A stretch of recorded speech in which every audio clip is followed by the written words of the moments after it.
There we go. Hey, good morning, Mount Gilead. This is Mike Bridgewater again, and today is May 22nd of 2020. We're heading into Memorial Day weekend, and there's no race this year.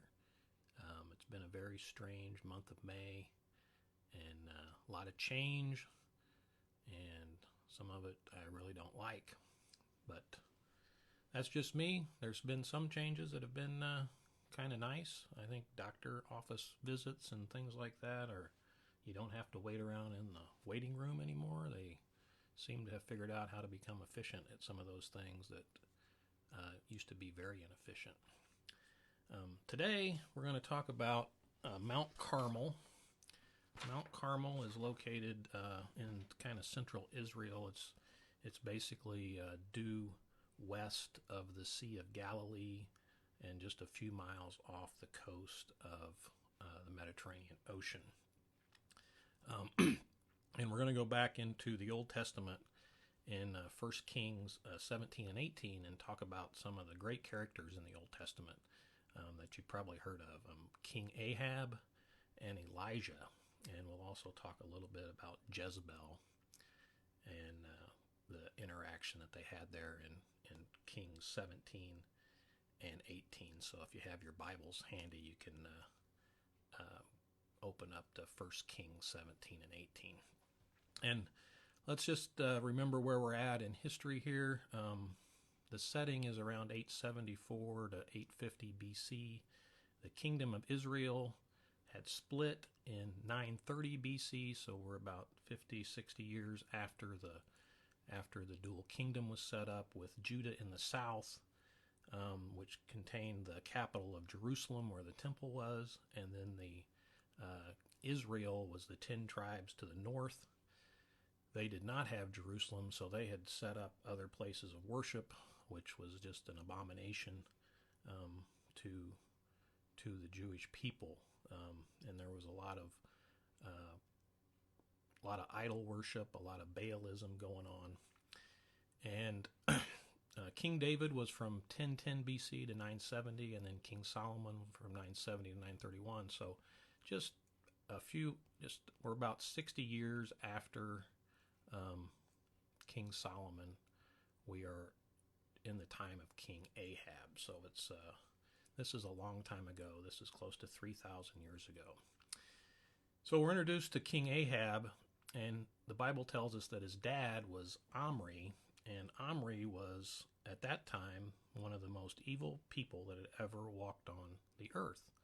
It tells us that in 1 Kings 16:25. And then in just 5 verses later, the Bible tells us that his son Ahab also did evil in the sight of the Lord, and he was now the most evil person that had walked on the earth. He had King Omri had built a temple in Samaria, and then Ahab also had set up a altar to Baal in Samaria. So there was some idolatry going on. The Bible doesn't actually say that Ahab bent his knee and worshipped Baal, but I think they were catering to the other religions that they were encountering up in that area. And then we find out, we get introduced to Elijah, and Elijah, this is a very familiar person to most of us in the Bible. This is when they were at Caesarea Philippi, when Jesus asked, "Who do people say that I am?" They said, "Well, some say that you're Elijah." This is the Elijah that they were talking about. He was a prophet that just comes on the scene in 1 Kings 17, and he informs King Ahab that there's going to be a drought. And it's not just any drought. It's going to be a long drought, and it's going to be a very, very dry. There won't even be any dew on the ground. If you go outside this morning here in Indiana and look, you will see a lot of fog. They would have not seen any fog or anything like that for years. It was a very dry time for the country. So there would have been a lot of crop failure. There would have been people looking for springs to find water because there would be no runoff or anything like that.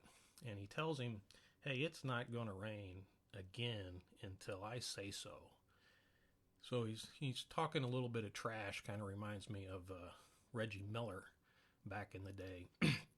And then we get let's jump ahead to 1 Kings 18, and he lays down a challenge at this point to the Baal worshipers, and he says, "Hey, get all your priests and everybody, and come to Mount Carmel."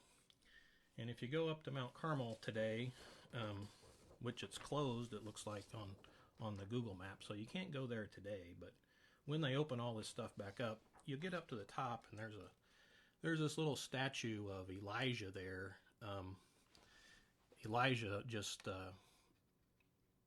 yielding a sword, and he's standing on a guy, and that's all about the story that takes place in 1 Kings 18, where he lays down a challenge to the Baal prophets and says, "Hey, you guys build an altar to your God, and put some meat on there, and put some logs down there, and pray to your God, and hopefully he can fire up and have a burnt offering." And they do that, and they start praying, and nothing happens, and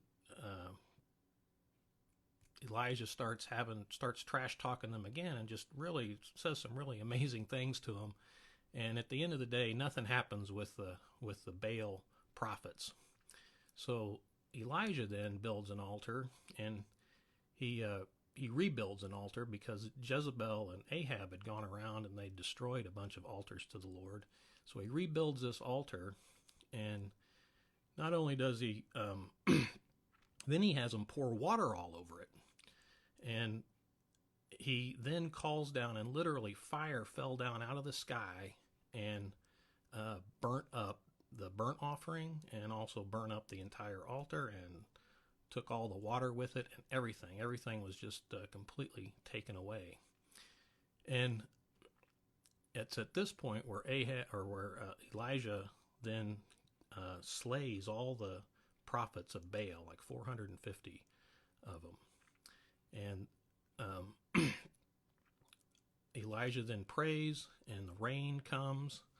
And then there's another amazing thing that happens with Elijah. Is they head back to Jezreel, which is like the center or the capital of the northern Israel at this time, and it's like a 18-mile walk.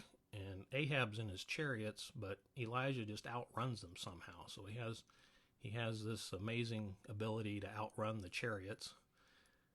And then we find out in chapter 19 that Jezebel is really upset about what's happened, and she puts a bounty on Elijah's head, and he becomes very depressed and wishes to die.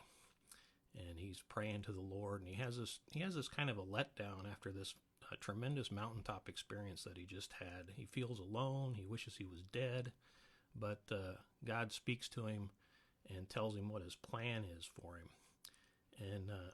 And that's what I want to take away from the story of Elijah today. I mean, when you're out there working alone, you may feel like you're alone, and you may feel let down. You may want a pat on the back or something, but we just need to remember that God is with us.